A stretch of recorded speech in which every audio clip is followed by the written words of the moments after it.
My son didn't shout. He didn't slam his fist on the table. He didn't even look angry. He just cut his steak, took a slow bite, and then said calmly, "Mom, you live here, you eat here, and we pay for everything. You don't really contribute." The words landed softly, but they felt heavier than anything he could have shouted. My granddaughter froze with her fork halfway to her mouth. My grandson suddenly became very interested in his plate. My daughter-in-law shifted in her chair, pretending not to hear what had just been said. I felt something inside me go very still. Not hurt, not anger, just clarity. Because 3 days earlier, I'd received a quiet notification from the bank about an attempted change to an account only my late husband and I were supposed to control.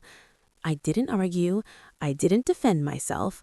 I simply folded my napkin, stood up, and excused myself from the table. In the hallway, I closed the door gently and made one quiet phone call. "Charles," I said when he answered, keeping my voice steady, "I need you to review everything Arthur left in my name before my son starts believing it belongs to him."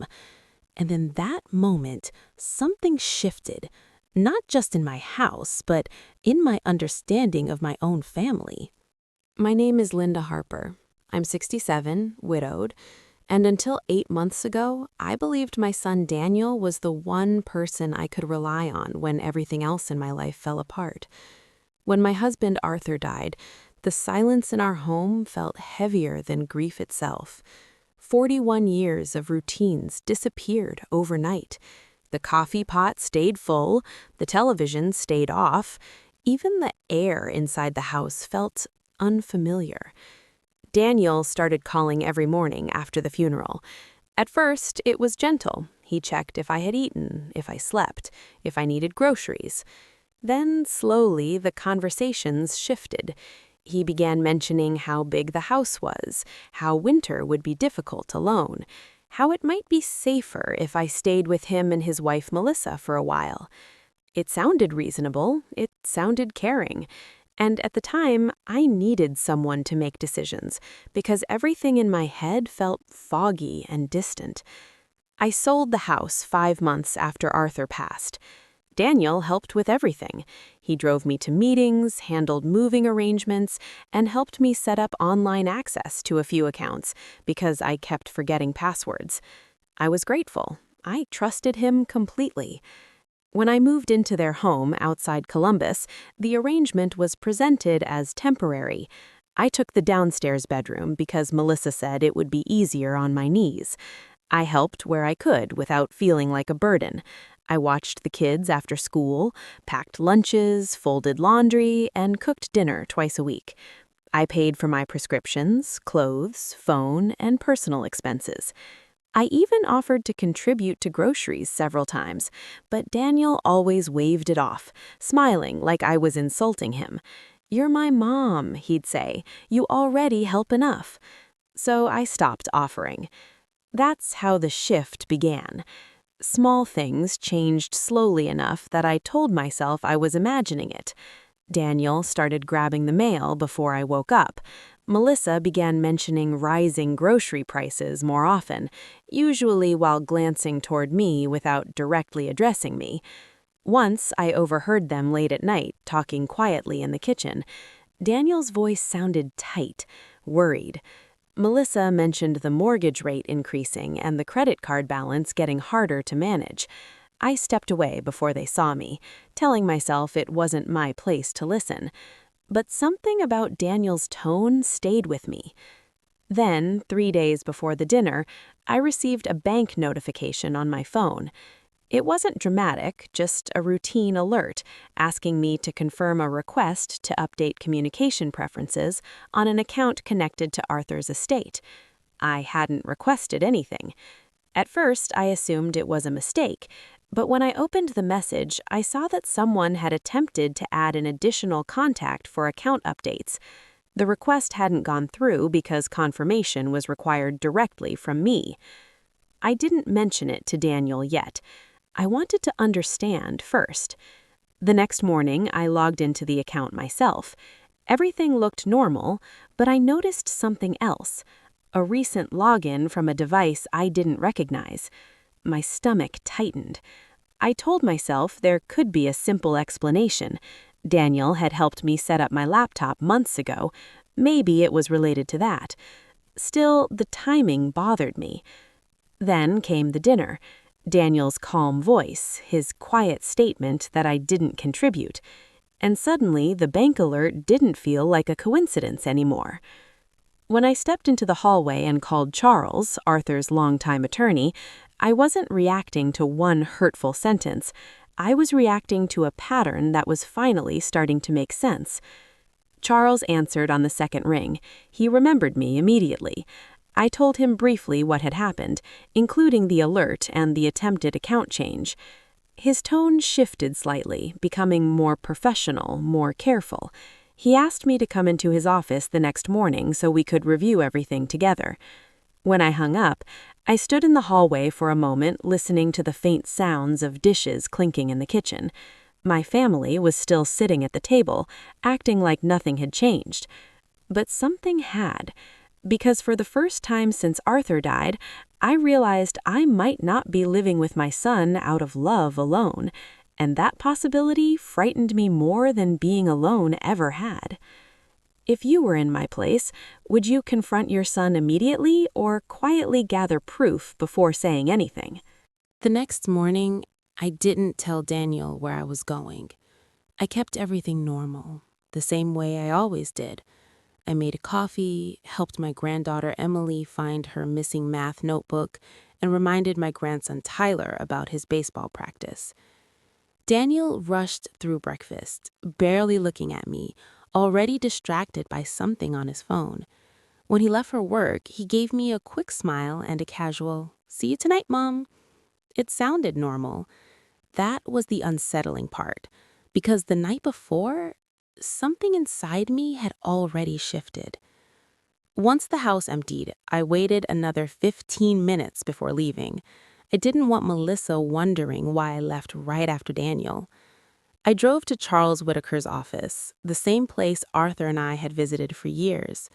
Walking in felt strange without my husband beside me, but also grounding, like stepping into a space that still belonged to the life I used to have. Charles greeted me warmly, but got straight to the point once we sat down. I explained the bank alert, the login I didn't recognize, and Daniel's comment from dinner. Charles listened quietly, occasionally making notes. Then he opened a file folder labeled with Arthur's name. Inside were copies of documents Arthur had set up years earlier. Arthur had created a revocable living trust, something he'd mentioned briefly but never in detail. Charles explained that after Arthur's death, certain parts of the trust became fixed, with me as the primary beneficiary. I controlled distributions. I controlled changes. Daniel was listed only as a future beneficiary after my lifetime. In simple terms, the money wasn't Daniel's to manage, restructure, or access without my direct approval. Then Charles turned his monitor slightly toward me and showed something that made my stomach tighten. A request had recently been initiated to add an additional contact for account notifications. The name listed was Daniel Harper. The request hadn't gone through because the system required my direct confirmation. "Did you authorize this?" Charles asked gently.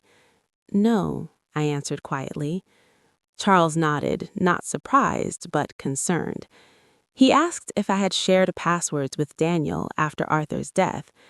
I admitted that Daniel had helped me recover account access months earlier when I struggled with logins. Charles didn't accuse anyone directly, but he recommended immediate changes.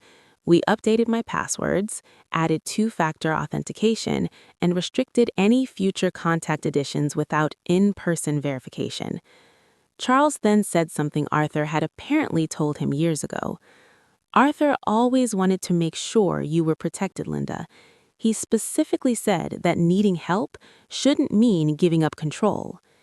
Hearing that nearly broke something inside me. because Arthur had anticipated something I hadn't even imagined. Before I left, Charles also reviewed my finances with me. I wasn't dependent on Daniel the way I quietly assumed. Between the trust distributions and savings, I had more than enough to live independently. I could afford my own place comfortably. I could help the grandchildren if I chose. I wasn't a burden, not even close. Driving back to Daniel's house, I felt different. Not angry, not even hurt anymore, just clear. Because now I understood something important. Daniel's comment at dinner wasn't about facts, it was about perception. If he could make me believe I depended on him, then I might not question anything else. When I pulled into the driveway, Daniel's car was already there. He must have come home early. I walked inside, and he was sitting at the kitchen counter, scrolling through his phone. "Hey, Mom," he said casually. "Where'd you go?" "Just out for a bit," I answered calmly. He nodded, but I noticed something small. His eyes lingered on me longer than usual, like he was trying to read something in my face. For a moment, neither of us spoke. Then he smiled again, a little too quickly. "He was actually going to talk to you tonight," he said.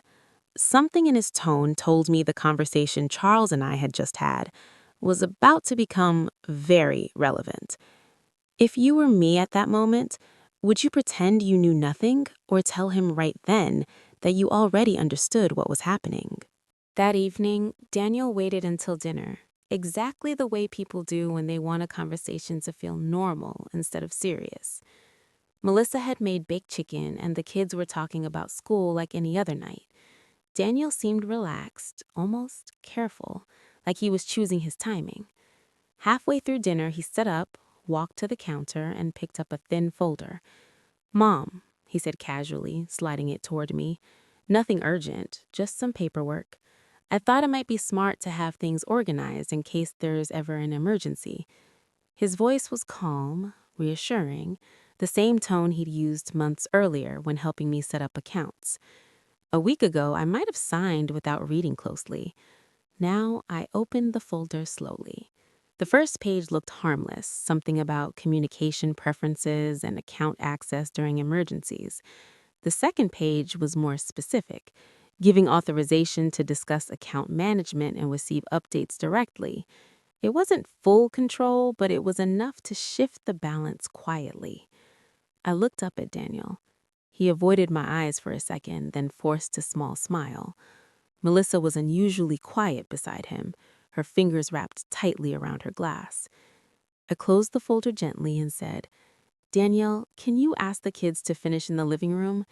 He hesitated, then nodded. Once Emily and Tyler left, the room felt heavier. I placed the folder on the table. "I met with Charles this morning," I said calmly. Daniel's expression changed immediately. Not dramatically, just a tightening around his eyes. "You called Charles?" he asked. "Yes," I said. "After last night, I thought I should understand my finances better." He leaned back in his chair, trying to stay composed. "This isn't what it looks like, Mom," he said quietly. "Then tell me what it is," I replied. He exhaled slowly, then finally spoke honestly. His salary had been reduced earlier in the year. The mortgage payment had increased after their rate adjusted. Credit card balances had grown while trying to keep up with expenses.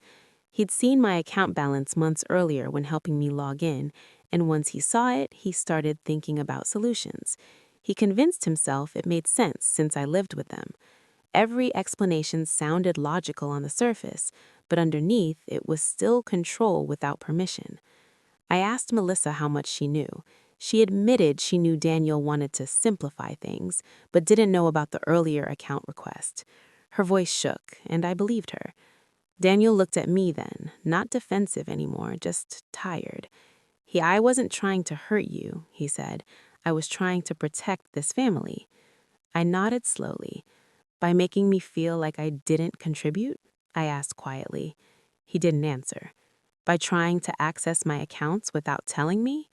Still nothing. The silence stretched between us, heavy and unavoidable.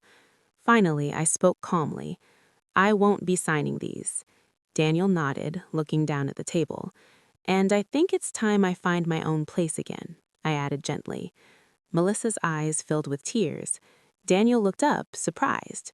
Mom, you don't have to. I know, I said softly, but I want to. I need to. I told him I loved him, that financial stress can push people into decisions they normally wouldn't make, but trust, once shaken, needs space to rebuild. 2 weeks later, I moved into a small condo 15 minutes away. I helped Emily with her braces, paying the orthodontist directly. I opened college savings accounts for both kids. I visited every Sunday. Daniel came by occasionally at first, then more often. One afternoon, months later, he finally said quietly, "I made you feel small because I was scared." That was the first time I believed we might heal, because fear can be understood, but control without honesty cannot. And as I settled into my own place that evening, I realized something important. I hadn't lost my son, but I had found my boundaries again, and sometimes that's what saves a family before it breaks completely. If you were in my place, would you have moved out to rebuild trust, or stayed and tried to fix things under the same roof? And as I locked my condo door that night, I realized something I hadn't understood when Arthur was alive. Losing my husband had made me feel alone, but losing trust in my son had nearly made me feel invisible. The difference was subtle but important. One was grief, the other was erasure. Daniel still visited on Sundays. The kids still hugged me at the door. Life looked almost the same from the outside. But something changed permanently. Because love can recover, but innocence rarely does. And when Daniel hugged me by goodbye that evening and said, "Drive safe, Mom," I smiled and nodded, knowing for the first time in my life I wasn't leaving my son's house as a guest. I was leaving as someone who finally understood that even inside a family, respect isn't given by blood, it's protected by boundaries. If you were in my place, would you have forgiven completely, or would something inside you always stay just a little more guarded?